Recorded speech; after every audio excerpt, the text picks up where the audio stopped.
Welcome to DV Club Europe for 31st of January 2023. We have a single presentation today, all about using Python and Cocotb, and the title is Make Verification Fun Again with Python and Cocotb. Today we have 292 attendees. That was the last count we had, or we've had quite a few this morning, so we may have hit the 300. 137 companies in 34 different countries, and as I said, to be a single talk today from Philipp Wagner of the FOSSI Foundation, which is Free Open Source Silicon Foundation. He'll be speaking for the full hour. We'll have a few closing remarks at the end. We'll finish it on time at 1 o'clock. These are all UK times, so we'll finish in 1 hour at 1 o'clock UK time. Okay, and before we start, a quick thank you to our sponsors, who are Brecker, Cadence, Synopsys, Impress, ARM and ST are our, when we go back to having physical conferences, ARM and ST will be our hosts in Cambridge and France, respectively. And a thank you to Testolf, who put on these events as well. Okay, so I'm gonna share my screen so we can start to see Philipp's screen. So I'm gonna stop sharing, okay? And okay, thank you. And I think you need to make Philipp presenter, please, Disha. Right.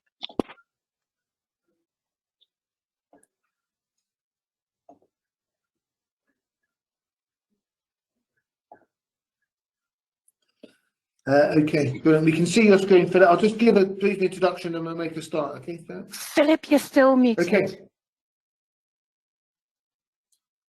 So, our speaker today, Wagner from the FOSSI Foundation. As I mentioned, that's the Free Open Source Silicon Foundation, where he's the director. His title is Make Verification Fun Again with Python and Cocotb. Philipp is a curious engineer at the intersection of hardware and software, design and verification, and has a strong interest in open source and development methodology. After his diploma at the Technical University in Munich, he researched novel ways to observe and diagnose the software execution on embedded systems, and for that he was awarded a PhD or doctorate in electrical engineering from Munich. After 3 years architecting, developing a security chip in Cambridge in the UK, he joined IBM as a verification engineer.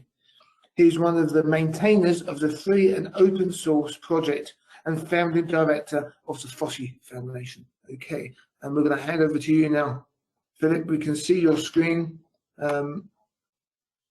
Excellent. We can't hear you at the moment. Ah, brilliant. Okay. All good to go. Thanks, Philipp. Perfect. Thank you. Yeah, we can hear you. So today's title is Make Verification Fun Again, potentially with Python and Cocotb, and if that again is something that applies to you, is maybe something you can judge towards the end of this presentation. It's going to be an introduction into Cocotb. So for people mostly have not, well, potentially heard about it, but not looked into too much detail.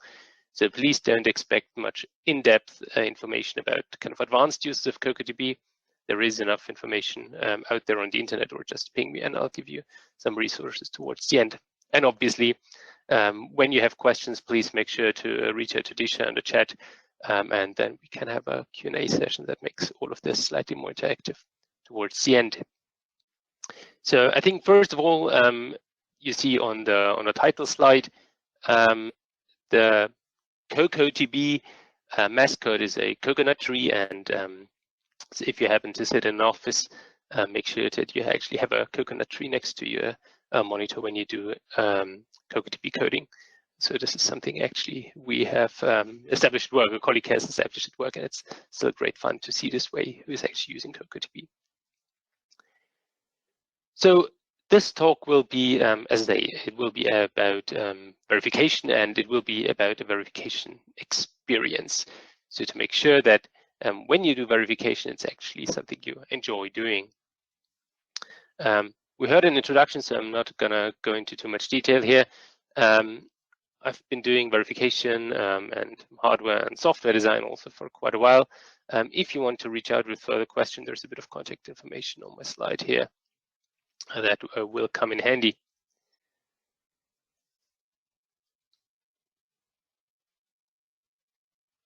And we see a dying presentation. What's going on here? Give me a second, something is wrong. And yes, there we go. We're back, sorry. Not quite sure what was happening there.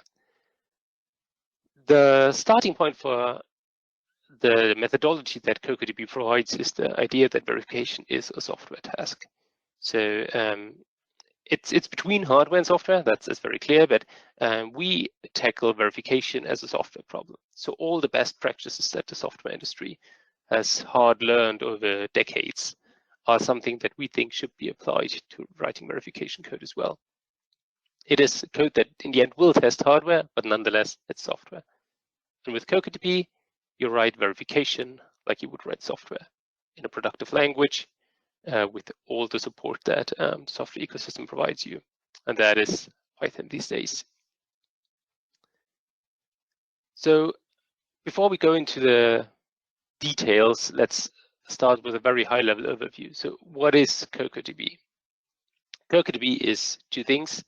It's a plugin or extension to your RTL simulator, and it is a Python library for writing logic. So a Python library that makes it easier to interact with a hardware design. Looking at the setup in a more block picture style way, we start with your existing RTL code. So this can be SystemVerilog or VHDL, or actually anything that your simulator can support.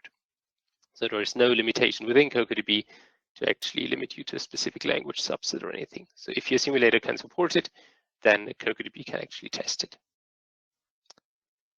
Around that is your simulator that actually simulates your design. So that's the same thing you would be doing for any kind of testing. And we support effectively all simulators that are out there that are more or less frequently used. So it's Icarus, Verilog if you're looking for an open source option, or GHDL for a VHDL open source option. You can choose Riviera or Active HDL.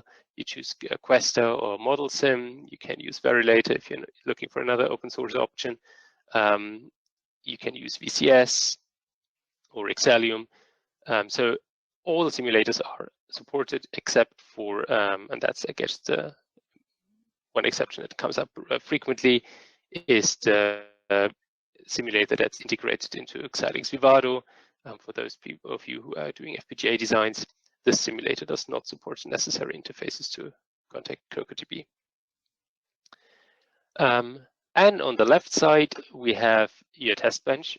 That is something you're writing. That's the whole goal of your verification task, and that's written in Python. And we'll see in a second how that actually looks. And between those two worlds, we need a bridge, and that bridge is Cocotb. And it does that bridging using industry standard interfaces that your simulator is most likely to provide. That's for those of you who have heard the terms, otherwise feel free to forget them right away. That's VPI for Verilog top-level designs, FLI or a VHPI for VHDL top-level designs, depending on the simulator you're using. You don't need to worry because Cocotb abstracts all that away. And to make writing test benches easier in Python, Cocotb also provides you with a library of utility functions that come in handy for that specific task. So that's the general setup of Cocotb. Before we go into the details, let's have a look at the motivation. Why is it we think, and many others think as well, is it a good idea to write a test bench in Python? I mean, you've been potentially using SystemVerilog or depending on where you come from, maybe existing Perl or C++ based frameworks that you developed in-house, there are a ton of options to write your test benches. So why add Python to the mix? And the main reason it is for using Python is that it's productive. It is just a very, very convenient way to write test benches and to write test benches quickly. It's an easy language to interface with, and we'll see some of those interfacing methodologies going forward. There is a huge existing ecosystem of stuff out there, and that is something that comes in very, very handy. If you look at, for example, libraries that parse, for example, a trace that you have recorded from an actual system of some sort that you want to replay that into your simulation, or if you have captured packets, Ethernet packets maybe, or some other bus protocol that you want to replay into your simulation, or that you took in a previous simulation run and actually want to replay because it's hitting an interesting corner case. Doing that parsing in SystemVerilog is beyond tricky in many cases. Doing that in C++ or Perl or whatever you might be using is still a fair bit of work. In Python, chances are quite good that there is an existing parser for even slightly obscure formats out there. So you can just plug that in and be done within 2 or 3 lines of code. So that's the power that comes from the ecosystem. That doesn't come from the Python language itself, but just that availability of existing tools that you can just seamlessly plug in. And that gives you a huge boost in productivity. Finally, but actually quite important, it's a very popular language, and I've put some statistic on the right side. That's the TOB Programming Language Hall of Fame, and you can see on the right side, every methodology has the drawbacks, doesn't matter much, but for many years, and it's kind of switching at the top slightly, but Python is one of those winners. There's never SystemVerilog up there. So if you're looking for an engineer that can do verification tasks, finding a Python engineer, or potentially already having one in-house that you can train to do verification, significantly easier than finding a person who knows SystemVerilog and verification, and potentially then a bit of hardware. So Python for verification is a great idea. So how can we actually put it together and make it useful for verification? We're going to look at one example here, and that is a test that we want to write for a FIFO. And it's simplified down. We want to get done here in time. So don't consider this the most elaborate example of writing a test bench. So this is, as I said, to get used to some of the constructs and the methodologies and also the terminology that Cocotb is using. So we have a FIFO that we want to test, and it's written in SystemVerilog or Verilog here. It's parameterizable, it has a width, it has a depth, it has a clock, it has a reset, a data in, a write enable, a full output signal, data out, a read enable, and empty. So it's a FIFO. I mean, you know how a FIFO looks. I'm not going to show the implementation, implement it in whatever way you fancy. So we want to test that. First thing in a test that we typically do, especially in very simple bring up tests like this, we want to create a clock. And so that's going to be a very simple clock with a 1 nanosecond up and 1 nanosecond down. And it already is sufficient to show how a Cocotb test bench looks and some basic constructs. What you see on the screen is a piece of Python code. So this is your test bench. And the test in this case, well, test is probably slightly over-termed, but the test is just creating a clock signal. And we see a couple of things. So for those of you who know Python and have used it before, the def test clock, I'm not sure if you can see my mouse, but if you can see it, the test create clock. So this is a Python function. And a single argument called DUT. That's the device under test. So this is a pointer to your whole design that runs in your simulator. So this is where kind of all the interfacing magic comes from. With that DUT object, you have access to anything in the hierarchy in your design by using the normal dot syntax that you would be using to do hierarchical references in SystemVerilog or VHDL. So all the abstraction in your design is behind that.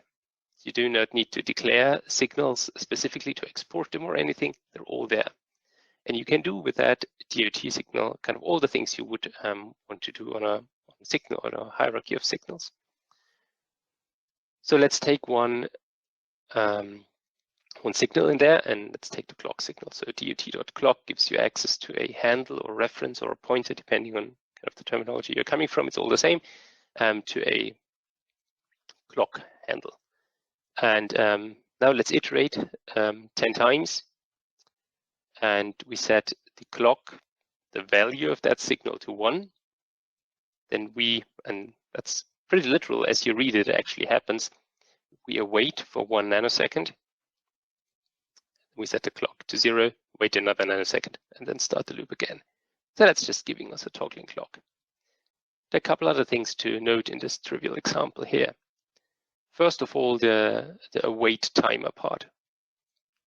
We have 2 worlds in Cocotb. We have the world of the simulator and the world of Python. And at any point in time, we are either in the Python world or in the simulator. So when we are executing Python code, the simulator stops and waits. When we execute the design in a simulator, there is no Python code running. So it's either or. And this await gives us the ability to switch control between the simulator and your Python world and way back. So in this case here, we have a test, and when we enter the test, we are in the Python world. So we execute all that code until the clock.value equals 1. And then we say effectively to the simulator, please now simulate 1 nanosecond of this design, whatever it entails. And once you're done with that nanosecond of simulation time, please come back to the Python world. So after that a nanosecond has elapsed, we are back in a Python world. So now simulation stops, waits, and then we are setting clock.value equals 0. And then same procedure happens again. So we hand back control to the simulator. It simulates another nanosecond and we're back. So that's an important first concept to understand. So either Python simulator. And since we're using that await statement, you have to make those Python functions, and that's something potentially I've not seen before, have to make them asynchronous function. So whenever you write a Cocotb test or a coroutine, we'll get to that in a second, you have to add that async statement in front of your def. Last thing to see in that small example, Cocotb is able to automatically discover tests. So this is something you potentially know from a unit testing framework or PyTest or JUnit or something like that. So if you pass it a number of tests, it will look for that cocotb.test at thingy, and that's called a decorator in Python. So if you have a async def function and add this at cocotb.test on top, Cocotb will see and recognize this is a test and will add it to the list of tests to be executed. And then you will have status reporting and all of that for each individual test. We'll see that in a second. So with that small and obviously trivial example, you know already the most important details of how to access signals in your design. And as I said, that works across your hierarchy, any signal. Now you want to run that whole thing in your simulator, and while you can use your existing build system or flow or tool that you're using and add the necessary command line arguments to actually tell your simulator to also load Cocotb, and there is documentation for that. If you just want to get started, an alternative way, and actually much simpler way, is to use a set of makefiles that is provided together with Cocotb. And these makefiles are simulator agnostic. So you actually write a makefile snippet as it is shown on the screen here. So you set the, in this case, this Verilog sources. Say this is a Verilog top level design. This is the name of your top level, and that's module is the name, file name of your Cocotb test. So the file that contains this clock example that we have seen before will be called test_FIFO.py. And then you include one of the makefiles that Cocotb is providing, and that's about it. As I said, so this is for simple cases. If you have an existing regression environment, look at our documentation to see how you can integrate Cocotb into that. If you have not installed Cocotb, we can do that as well very quickly. So Cocotb is, as any Python package that is out there, mostly available on PyPy. So that's a central repository for Python packages. If you're not used to the Python world, that's just a standard way of actually installing additional software in Python. So pip3 install Cocotb gives you the latest version of Cocotb, end of story. It's as simple as that.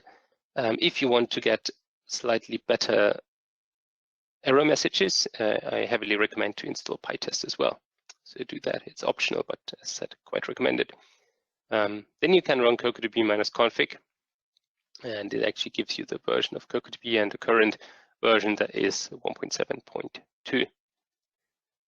Finally, to run a simulation, you call one of those makefiles that we have just written previously on the last slide. And by using sim equals something, you actually get to choose the simulator that you want to run against. Icarus Verilog in that case, but you also can pass Questa or VCS or Excellium. And it has some convenience functions. For example, if you say waves equals 1, you get a waveform. If you say GUI equals 1, you get a graphical view of your simulator. As I said, this covers the most common use cases. For something fancier, have a look at the documentation. And yeah, we had the run part. So the terminal output of Cocotb is something like that. And in this case, we're running against Icarus Verilog. And we see that we get this kind of info block output here. You see that Cocotb is running. In that case, it was 1.6 when I took the screenshot. And you see that it found 2 tests. That's something I said before. So that's found test, create test clock, and test FIFO manual. We're running the first test, it passed. We're running a second test, it failed. That's intentionally here to actually give us some demo output of how a failure looks. And we'll see the code for that in a second. So you actually get the value that was observed and the actual value, and you see where it differs. And what you also get is, since we had this test discovery, you get a test summary, and it also writes that as an XML file that you can potentially post-process in your CI pipelines or something like that. So we've seen how to access the design. We have seen the built-in regression manager in Cocotb that discovers tests, that collects pass and fails, and ultimately makes it easy to run tests. We can have a look at the waveform of our clock, and yeah, it's not going to surprise you. We generated a clock. Congratulations.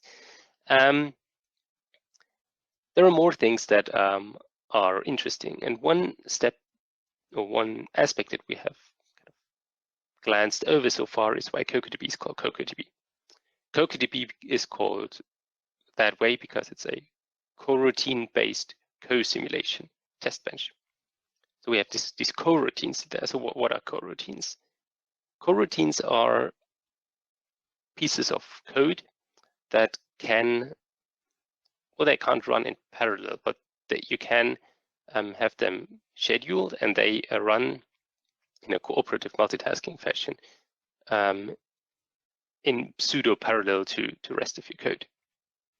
One example where that is kind of illustrated better is generating a clock. So in a case here, we want to test our FIFO. So we write a, again, trivial test to do a read and a write on our FIFO. So we want to generate a clock, but we want to have that clock effectively being generated and run in the background, let's say. So what we do is we create a coroutine, and that's something we do in this line here that we can see with the clock dot.clock 1 nanosecond.start. So clock is a prepackaged coroutine that comes with Cocotb, and clock.start starts the coroutine. And if you want to have a coroutine that then push that to the background, use cocotb.start soon. If you had older Cocotb code or have looked at Cocotb a while back, you would have seen cocotb.fork right here. It's more or less equivalent. Start soon is the new and recommended way of doing things, which is slightly different in a corner case. But either way, what we have done now is we have a clock with a 1 nanosecond period, and that is running more or less in the background. So we have that clock out of the way. So we can continue here and apply our reset. We set the data into 0, the write enable to 0, the read enable to 0.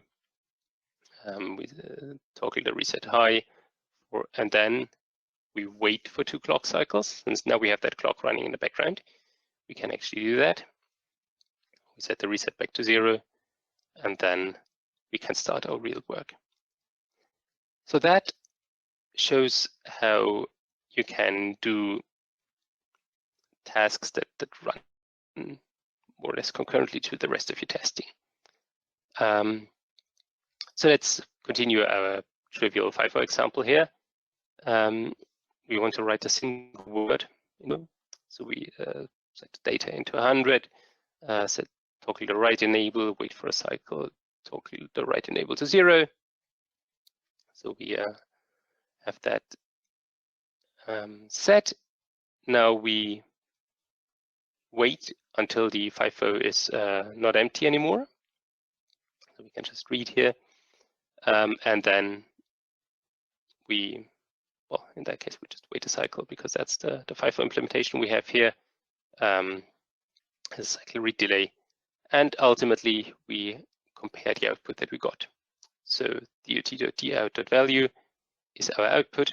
And in this case, we add .integer here to make explicitly sure that we treat that value that we read as an integer. You could also treat it as a signed integer if that is your data representation that you have stored.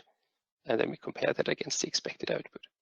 And by already writing that assert line here, you get all the nice rewriting that we've seen, so that in a failing test will show you what the left-hand side was, and it will show you the actual value of the right-hand side. That's why it makes sense to install PyTest, because that's what powers this functionality. One more thing, so we have seen a way to start a existing coroutine. That was the clock coroutine that we've seen. But obviously we also can write our own coroutines. And in that case, for example, if you had a read and a write thread, so read and write task more or less in this case, you have one function that does continuous writes to the FIFO and one function that does continuous reads to the FIFO. And then at some point you also need a scoreboard that actually checks if the writes match the reads. So that would be a more sophisticated test, obviously, a more realistic test. And that's where kind of custom coroutines come in. And a custom coroutine is nothing but a Python function again. So you don't need to decorate it with anything these days. So you have your write FIFO function, takes again the DOT, it takes the clock handle and how many items you want to write, 10K in this case. And just by having an async def function, you're writing a coroutine. And what it does here is quite trivial. It just continuously writes random data into your FIFO, and it also writes that into a trivial version of a scoreboard that is just a list of items that we have written, so you can use that on the reading side as well to check if that actually matches what you were expecting. The read part looks quite similar.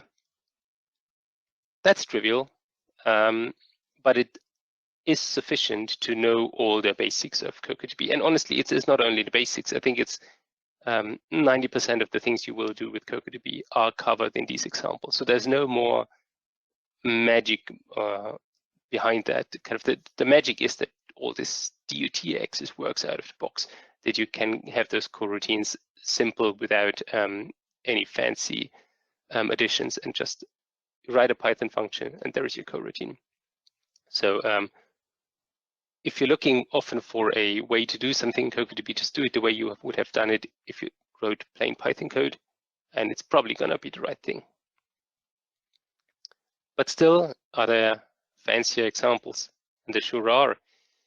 We've been talking about integrations, and we've been talking about how easy the Python ecosystem makes it to use existing code, existing libraries.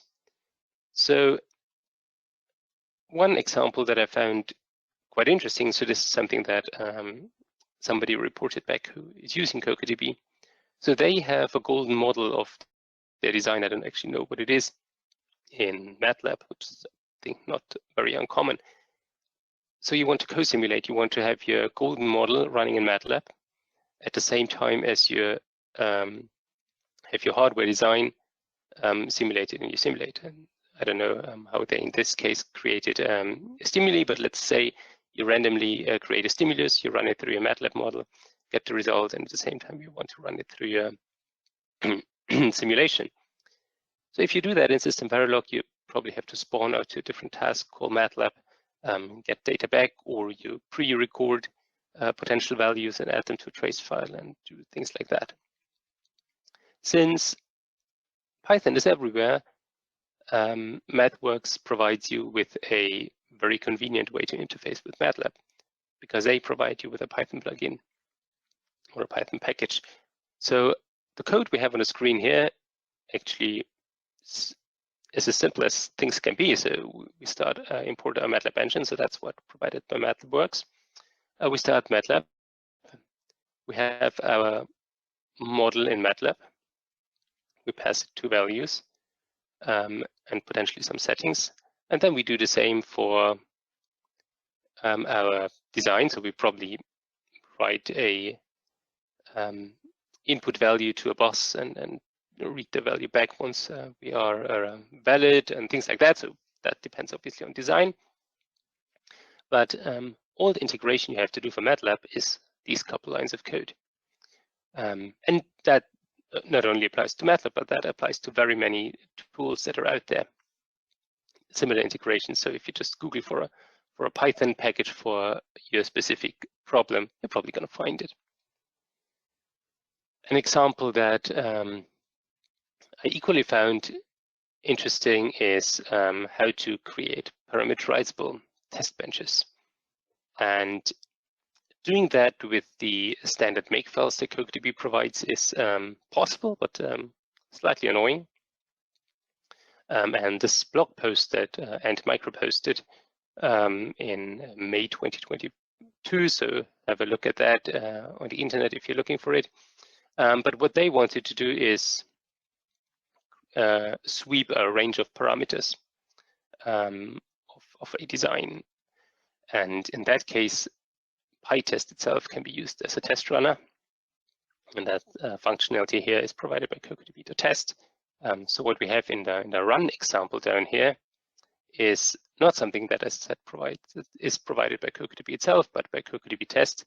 And then you can create and random parameters from a matrix of options with potentially some constraints, and create individual test runs and pass these test parameters actually to your simulator, run the simulation, collect the results, and repeat until you're done. So that was a quite interesting example I found as well. Looking at a good example for a fancier, more elaborate test bench. I mean, there are a fair amount of Cocotb test benches out there on the that are company internal, just like most verification code is. So it's always slightly tricky to find an example that is actually sophisticated and available in the open.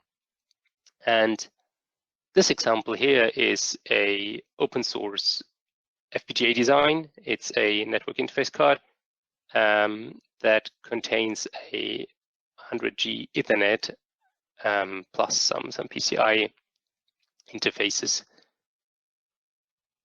This in itself is not a trivial design, as you can already see from the block diagram, and it's fully verified in Cocotb. And the good thing about it is you can find source code of both the VHDL source code as well as the Cocotb test benches online. So have a look at that GitHub link if that's something you find interesting. And it certainly serves as a great example of doing something more sophisticated with Cocotb. Also, what you see is it has a fair amount of different buses, like the AXI bus on the left side that we see here. So Cocotb provides no kind of bus protocols adapters out of the box, but there are a number of projects on the internet. Actually, the author of this example that we have here has written a bus adapter.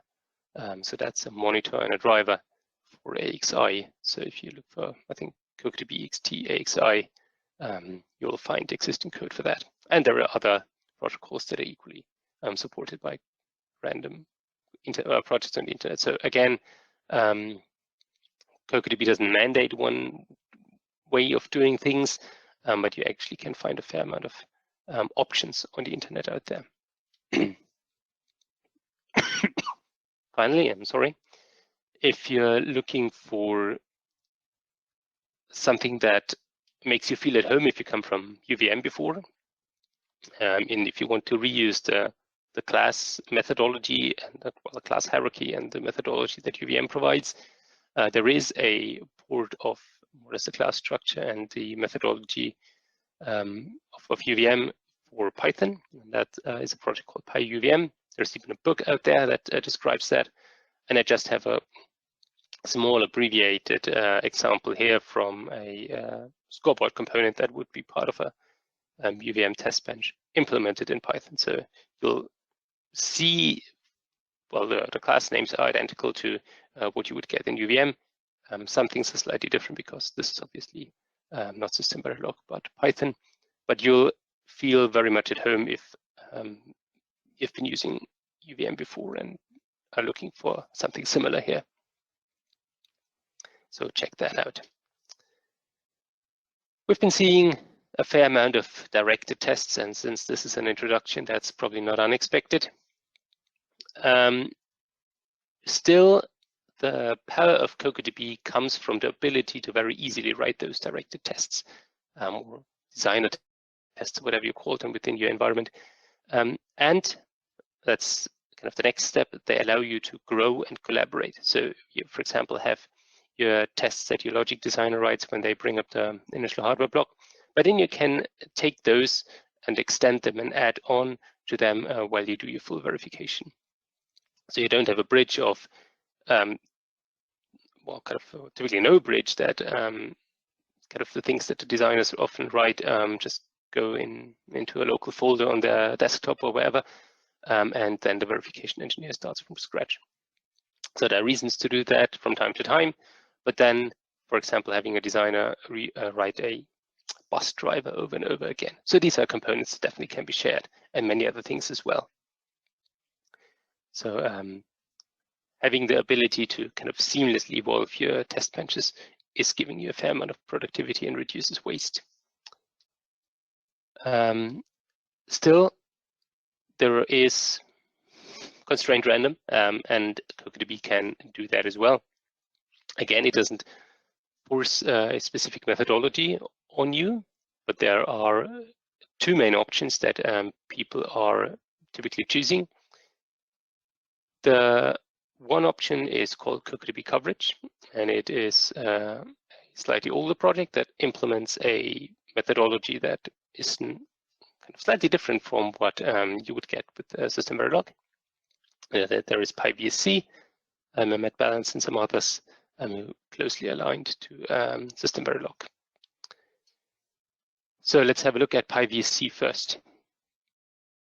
It gives you functional coverage and constraint random test generation. You can use it with Cocotb, but also with other Python-based verification approaches. So especially the constraint random test generation is mostly a constraint solving problem.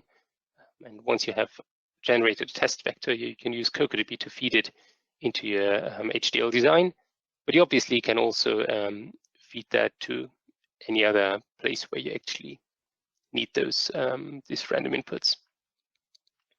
As I said, it aims for feature parity with SystemVerilog, and you can get it on the Apache 2 license. So the link for the documentation is here there on the screen, and you can equally download it from that place. I have a small example. So this is showing Riviera in this case executing a Cocotb test bench, and we can see. Let me scale that up here. So this is a coverage report that was generated by PyVSC. We have cover groups and cover bins and all the things you know from SystemVerilog if you have looked at that. And we see certain coverage for certain groups that I just defined for that example. So this is an approach that makes you feel very much at home if you're looking for constrained random test generation coverage using the terminology that SystemVerilog provides. If you want to view the coverage data, you can actually use the coverage view that is, for example, in Questa. So this is a pretty much standard coverage format that I think Questa and both Riviera are using. Or there are some other tools that allow you to well, kind of view those coverage reports as well that are standalone. Again, further reading, have a look at that. So this is just scratching the surface. The other option, I said before, Cocotb coverage. It's, oops, where did my screen go? I hope I'm still audible. So this is pure Python. Where did my screen go?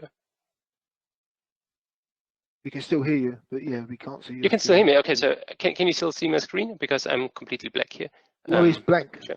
Yeah, we just see a black Your screen. screen is blank. But we can definitely hear you. Okay, so in that case, enjoy the black screen while I continue talking, since we're nearing the end of this talk. Sorry, you Philip. can have some What we could incidental try music. is taking presenter back from you and giving it back to you. That may well cure the issue. Just 1 second, Sure. and we may be able to resolve it. So you should have another invite to show your screen. If you can click on that, that might cure it.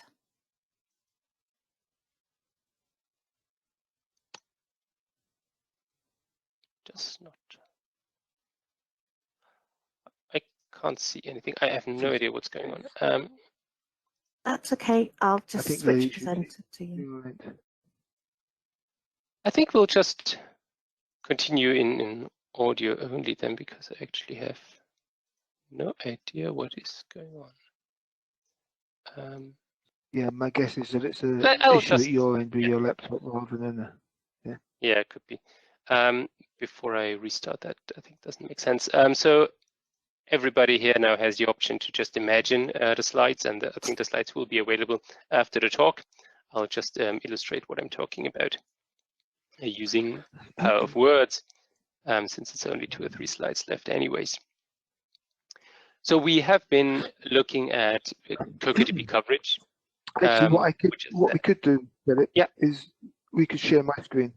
If you tell me what slide you're on, I've got the PDF. I'll share that. Okay. Sure. So this is slide 34. Okay. Okay. Let me.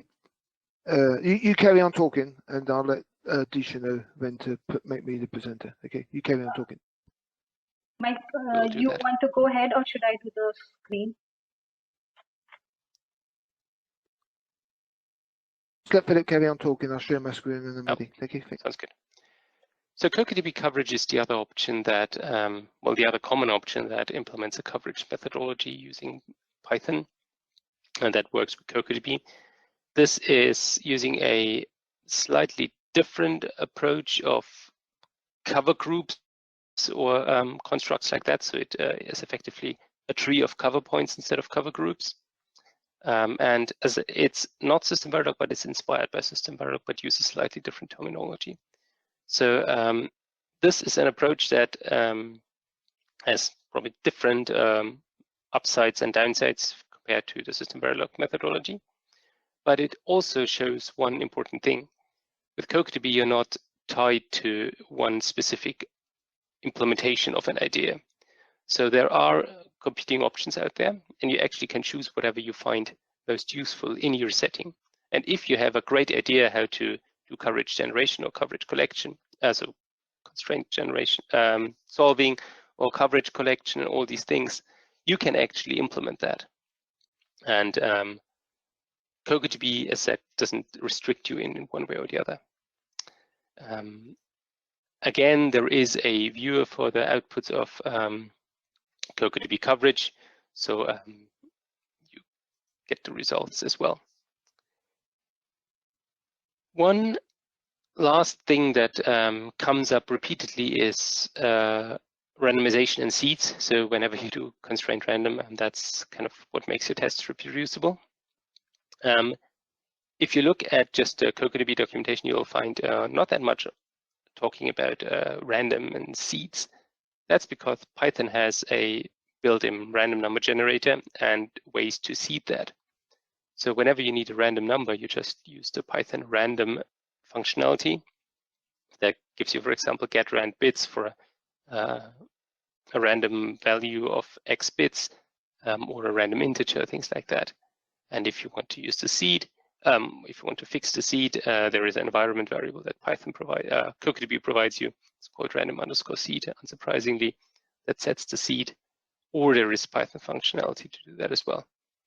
So kind of for all the places where you need randomness, and that is also reproducible randomness, the Python random number generator got you covered. So summing up, constrained random in Cocotb is working great.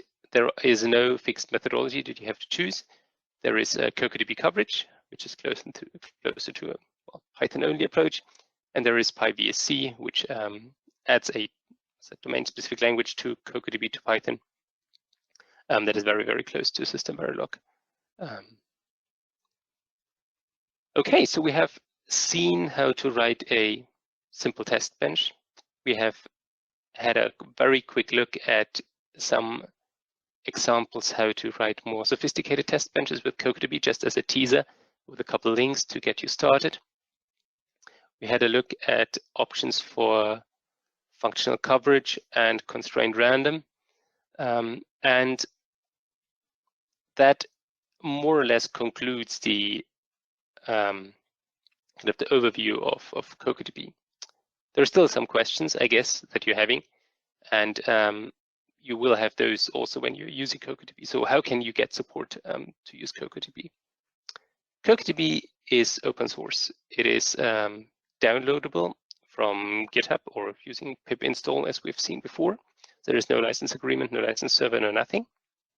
It's licensed under the BSD license, so that is effectively a license that allows you to take that, use it, modify it to make it fit to your needs.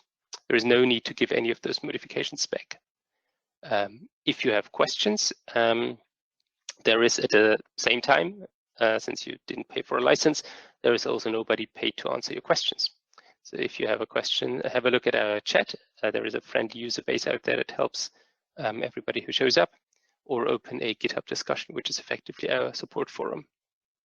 That being said, since nobody is being paid to actually support you on Cocotb, it very much makes sense to also get active and help others, because the question you potentially already know is something new to somebody else, and the other way around. So this is a community effort. So have a look at that chat, and if you know the answer, potentially jump in. Last item here, if you need something that isn't supported by Cocotb just yet. You also can kind of yell at nobody to actually implement it for you. So if you need an improvement, you can ask nicely, and that is almost very much something we very much encourage. Open an issue on GitHub and say, oh, this is the use case I have. Maybe somebody will jump in and actually implement that. But if nobody jumps in, it's up to you to actually do that.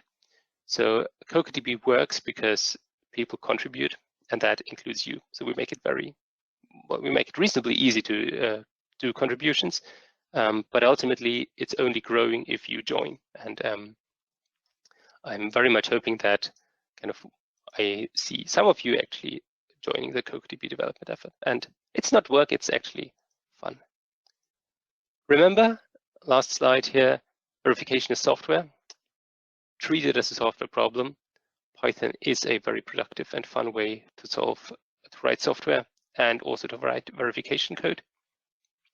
And with that combined, Cocotb takes away the tricky parts that bridge between the simulator and your test bench environment and brings fun back to verification. Thank you for listening. I'm waiting for questions. Thank you, Philip. Hopefully you can see my screen, so hopefully people could see your slides as you were talking. So actually there's about 25 questions. We're not going to get through them all. It's been a very popular talk. So I'll run through some of them. So the first one is, does Cocotb also support a System C simulator? Philip, are you still there? Yes, I'm still hearing you. So what would be a System C simulator? So a POC they do. I think there's a proof of concept simulator they call. I don't think. Well, I'm not familiar with that one. I'm sorry, but I have not heard of any of simulator that, apart from the kind of main ones, has VPI or VHPI support. So maybe double check for that, but I wouldn't expect that to work because I mean. The VPI interface that we use to connect to a simulator is more or less based on signal level access, and that's what kind of the whole VPI interface is around. So I wouldn't expect that to be present in a System C simulation, but I would love to be wrong. You're probably right. It's more transaction based, I think, isn't it, than signal based. Okay, so can Cocotb provide an interface to task in SystemVerilog? So if this person's saying I could write the drivers in SystemVerilog, the low-level drivers in SystemVerilog, and write high-level code in Cocotb or in Python. Yes, so great question. So calling a task out of Cocotb directly, so a SystemVerilog task or function out of Cocotb is not possible. What is possible is that you wrap that task within a small module, for example, that has a a ready and a valid or a trigger or something of that sort, and then you have you're back into a signal interface, and then you can actually write that through Cocotb. So that's actually something I've seen people doing. You need a signal, a handshake. You need to implement a handshake in a signal within the module. Yes, there are a couple options, but that I think is the most common option. Yeah. Okay, that's a good answer. Thank you. Can you run interactive simulations? So can you run in interactive mode on the simulator? Yes. So that would be with the user interface and probing. Yes, you can do that. Yeah, it's just the way you invoke the simulator, I guess. You just have to have the right options. Exactly. So the is there any look back?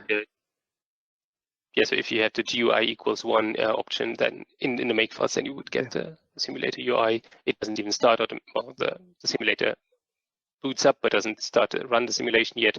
So you can configure it, have your waveforms in the way you want it, and then just start the simulation. Is there any look back?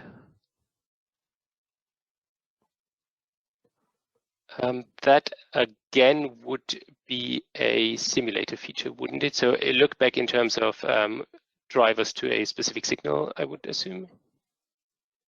Is that how the question was? Okay, I'm trying to think. Yeah, I wonder if you can do that in UVM without simulator support. Okay, maybe we'll answer that one offline. And we'll do two more questions. Performance. If you keep switching between Python and simulation world, is there a hit on performance, would you say? Yes, so I guess the trivial answer is yes, there is a performance impact. I mean, everything else would be quite weird. There are, the question is how much is it, and how much does that impact you? And the example that I showed initially when I generated a clock in a Python test bench and drove the design that way. So this would effectively force a toggle between the simulator and the Python world every single clock cycle. That is something I actually would not recommend for test benches that go beyond simple, trivial ones. If you want to get more performance, reduce those context switches, and do that by doing something transaction leveled, as you would probably do in a SystemVerilog test bench as well. So you have your bus transaction or whatever you have, you generate your clock in SystemVerilog, and also drive your bus in SystemVerilog, as we've seen in the previous question, and then only drive those transactions in and read the results of the transactions out, and then you're back in the Python world. So that would be a typical approach to get a good performing simulation. Makes sense. Okay. And is there a good reuse model? So, you know, is there an OOP? Yeah, but I know Python can do class-based coding, but is there a good test bench reuse model, would you say? So there are a number of reuse models, but none of them is kind of fully specified in a way that you would take UVM, for example, that is very well specified. So what we see people who are using Cocotb, they tend to build up a reuse model within their company, and that from the ones I've seen is they differ quite widely, which is interesting because it's kind of a similar problem being solved, but in very different shapes or forms. And it's not because they always reinvent the wheel, but because they have different requirements for their reuse. So there are examples out there, and the large example with the 100G Ethernet interface shows how you can write reusable test benches and how to use bus components that you can reuse and things like that. But beyond that, there is no kind of long document of some sort that describes a reuse model. But then at the same time, if you're starting into Cocotb, keep it simple and effectively just follow a normal software approach that you would do when you wrote slightly larger Python software. And you will find that kind of just taking that very hard-learned software knowledge that has evolved over years and apply that to your verification code will yield excellent results without kind of defining a reuse model upfront. Okay. Right, Philip, I'm just aware of the time, so we've got 2 minutes until 1 o'clock. So, well, thank you very much for your talk. I'm going to do a virtual clap for you. We had a lot of people online. We do have 32 questions in total, so we'll have to answer the rest of them offline. But you've obviously generated a lot of interest. So thank you very much for the talk, Philip.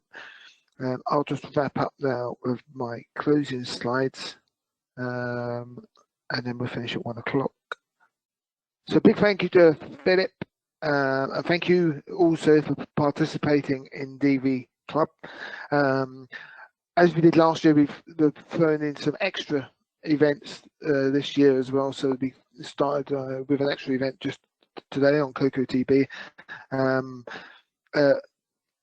The recordings and the slides as a PDF will be available on the DV Club European website here. There's a link there. You'll get an email with that link in as well, so you don't have to write it down now. But you'll see it. If you just go to if you just Google TestSolve DV Club, you'll get to and then you can get to the right page from there. So it's nice and easy. If you've got anything you want see or hear on DV Club, just send me an email, mike.bartley@testsolve.com, nice and easy. We do listen, we get a lot of suggestions coming in, and Cocotb was a suggestion from somebody as well, so that's why we had it today. So we do listen, we like getting your ideas.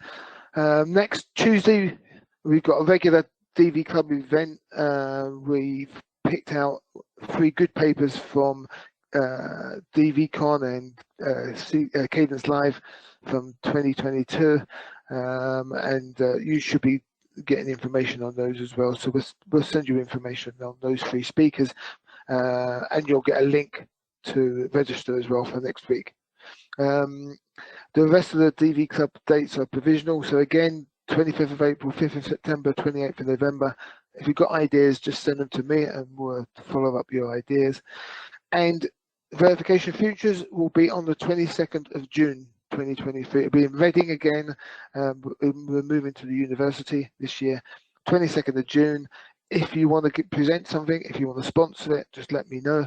And we'll slot you in. And in September, we will be running our first Verification Futures in the US, in Austin, Texas. So that will be running in Reading on the 22nd of June and in September in Austin. Thank you for your time. Thank you to Philip for the presentation, and thanks to everybody for joining in and listening and asking questions. And we'll see you next week on the 7th of February. Thank you. Thanks, everybody. Bye.